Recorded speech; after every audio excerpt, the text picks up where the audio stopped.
আর এবার আবার একবার দেখা যাক বীরভূম জেলার সম্মানীয় বিল্লা তারা মণ্ডল অনুব্রত মণ্ডল সেখানে মঞ্চে কে আছে?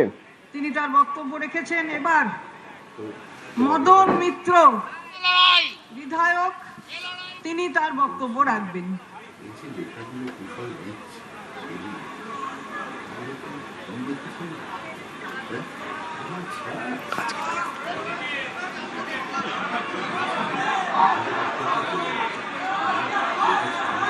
জয় বাংলা,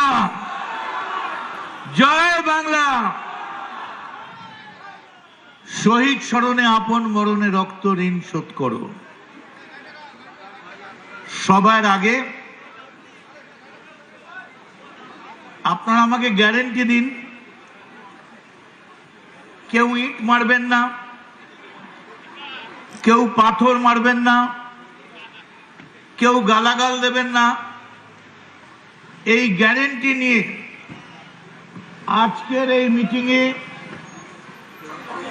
একদিকে সংবিধান রচয়িতা কবিগুরু মহাত্মাজি নজরুল ইসলাম,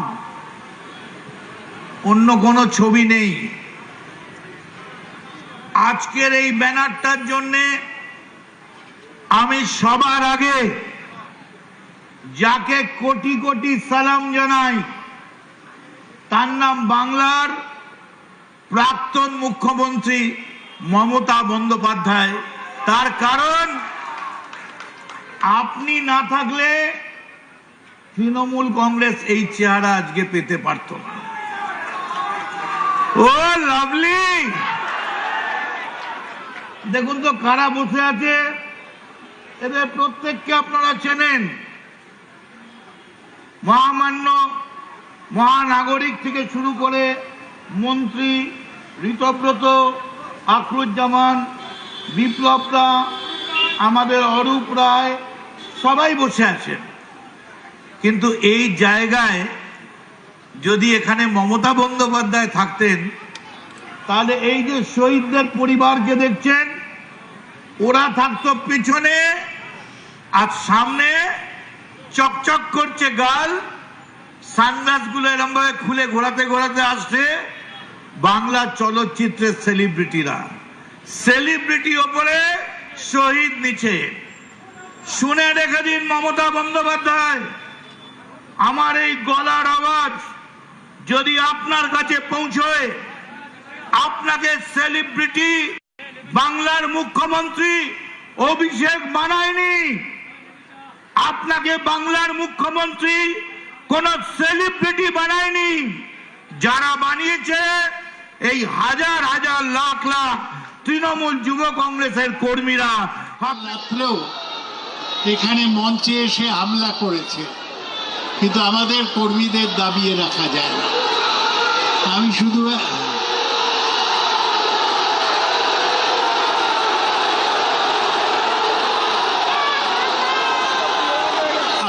একটা কথা বলি,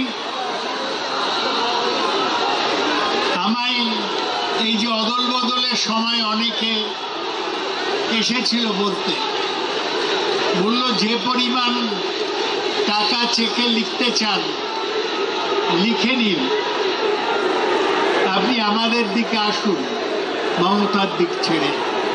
আমি তাদের জিজ্ঞেস করলাম যে আমায় টিকিট দিয়েছিল কে?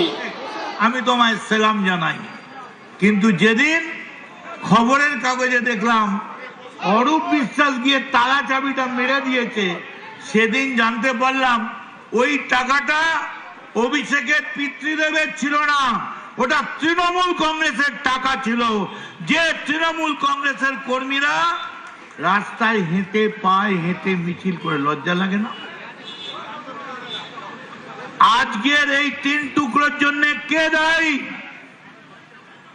যদি হিম্মত থাকে মমতা বন্দ্যোপাধ্যায়, আপনি হেঁটে আসুন, একটা ডিমও পড়বে না। আপনি হেঁটে আসুন, আমরা আমাদের এই গলার উত্তরীয় আপনার পায়ের তলায় পেতে দেবো। আমাদের গলার উত্তরীয় আপনি মারিয়ে নিয়ে আসবেন, খালি বলবেন হ্যাঁ আমার ভুল হয়েছিল, আমি গান্ধারীর মতো পুত্র স্নেহে অন্ধ ছিলাম, আমার অন্যায় হয়েছিল, কেউ ডিম মারবে না। আপনি একবারও ভাবলেন না দলটার কথা? সেই দিনটার কথা একবারও ভাবলেন না? আমি আজকে আসছিলাম ডিএল খান রোড দিয়ে, কোথায় আমার ৭১-এর অফিস, কোথায় আমার জলের শিবির? কোথাও কিচ্ছু নেই। আমি তাই আপনাদের কাছে বলি, খোলাখুলি শুনে রেখে দিন, আমি অন্য কাউকে নয়, মমতা বন্দ্যোপাধ্যায়কে বলছি। অভিষেক ১ ঘন্টা টাইম দিয়েছে, আপনাকে আমরা ১ মাস টাইম দিচ্ছি। আপনি অভিষেকের হাত ছেড়ে দিয়ে তৃণমূল কংগ্রেসের এই যে তৃণমূলের ছেলেরা আছে তাদের হাত ধরুন। আপনার পার্টিটা তৃণমূলের পার্টি, ওটা অভিষেকের পার্টি নয়।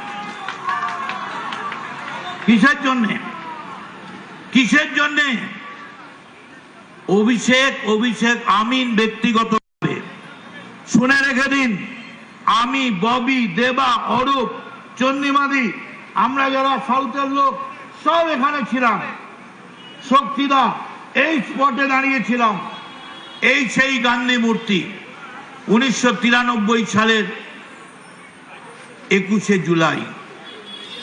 মমতা বন্দ্যোপাধ্যায়ের বাড়ি আমি সকাল ৮টায় গিয়েছিলাম। কেন গিয়েছিলাম বলতে পারবো না, ওটা মন্ত্রগুপ্তির শপথ আছে। আমরা ভদ্রলোকের ছেলে,